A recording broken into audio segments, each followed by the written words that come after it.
जापानमा यसरी पैसा भेटाइ चाहिँ के हुन्छ र के गर्ने भन्ने चाहिँ सबैलाई जिज्ञासा हुनसक्छ। यो खासमा चाहिँ जापानमा यो पछिल्लो समय चाहिँ यो पैसा भेटियो एन भयो भन्ने खालको सामाजिक सञ्जालहरूमा चाहिँ मेम र अनि पोस्ट ल्याउने ठट्टा गर्ने खालको एउटा ट्रेन्ड चलेको छ है। यो मैले धेरै जसो पोस्टहरूमा पनि देख्छु। अस्ति भर्खरै चाहिँ मसँगै काम गर्ने दाइले चाहिँ पैसा भेटाउनु भएको थियो र पैसा भेटाइसकेपछि उहाँले चाहिँ त्यो पैसा चाहिँ 3 दिनपछि राखेर अनि आफूले भाषा नजान्ने कारणले चाहिँ उहाँले पैसा परेर चौकीमा बुझाउनु भएन। पछि 3 दिनपछि चाहिँ भाषा जान्ने मान्छेलाई लिएर परेर चौकीमा पैसा बुझाउनु भयो। त्यसपछि परेर चौकीमा पैसा बुझाइसकेपछि चाहिँ उहाँलाई कहाँ भेटाइ के गर्यो भनेर चाहिँ त्यो पैसा भेटाएको ठाउँहरू हेन तेन दायाँ बायाँ फोटो सोटो सबै गरेर अनि उहाँको डिटेल पनि लिएर राख्यो। पछि चाहिँ उहाँले चाहिँ त्यो केही समयपछि चाहिँ त्यो मान्छे चाहिँ जुन पैसा हराएको थियो वालेट हराएको थियो त्यो मान्छे चाहिँ परेर चौकीमा सम्पर्क गरेछ। पछि त्यो मान्छेले चाहिँ त्यो दाइलाई चाहिँ पुरस्कृत गरेको थियो 50,000 यहाँको एन बराबरको जापानिज एन बराबरको पुरस्कृत गर्यो र त्यो पर्समा चाहिँ खासमा 40,000 एन मात्र पैसा थियो र अरू डकुमेन्टहरू थियो। त्यो डकुमेन्टको आधारमा चाहिँ परेरले पहिचान गरेर त्यो मान्छेलाई चाहिँ खबर गरेको रहेछ।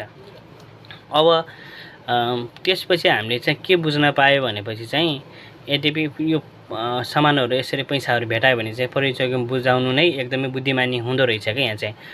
अब त्यो भेटाइ चाहिँ के गर्ने भन्ने हो भने चाहिँ तपाईँले यदि भेटाउनुहुन्छ नि नजिकको परेर चौकीमा चाहिँ सामान लैजानुहोस्। परेरलाई भेटेको स्थान समय र रकम बारेमा स्पष्ट रूपमा भन्नुहोस्। यदि 3 महिनासम्म त्यो पैसा कसैले दाबी गरेन भने पैसा भेटाउने व्यक्तिलाई त्यो पैसा फिर्ता पाउने अधिकार पनि हुने रहेछ क्या यहाँ। तर त्यो अधिकार पाउनुहुन्छ भने चाहिँ तपाईँले चाहिँ परेर चौकीमा आफ्नो नाम ठेगानाहरू सम्पर्क विवरण चाहिँ दिनुपर्ने रहेछ है। त्यो चाहिँ हाम्रो दाइलाई पनि गरेको थियो। साथै पैसा हराउने मान्छेले तपाईले बुझाएको पैसा पायो भनेपछि अथवा सामान पायो भनेपछि उले चाहिँ उच्च सम्मान र पुरस्कृत पनि गर्न सक्छ है। अस्ति त्यो हाम्रो दाइलाई चाहिँ गरेको थियो त्यसरी। अनि त्यो चाहिँ अझै पनि त्यो मान्छेले चाहिँ कन्ट्याक्ट गर्छ क्या बेला बेला म दाइलाई। यदि तपाईले त्यो पैसा आफूले राखेमा के हुन्छ भन्ने पनि हुनसक्छ है। जापानमा फेला पारेको पैसा आफूले राख्नु चाहिँ अपराधै मानिन्छ क्या। यो मानिदो रहेछ है। मलाई यो खास थाहा थिएन। यो पछि बुझ्दै जाँदाखेरि चाहिँ मैले यो थाहा पाएँ। यो अवैध रूपले सम्पत्ति राख्ने अपराध अन्तर्गत पर्दो रहेछ। सजाय र जरिमाना जेल समेत हुन सक्छ के यस्तो अवस्थामा।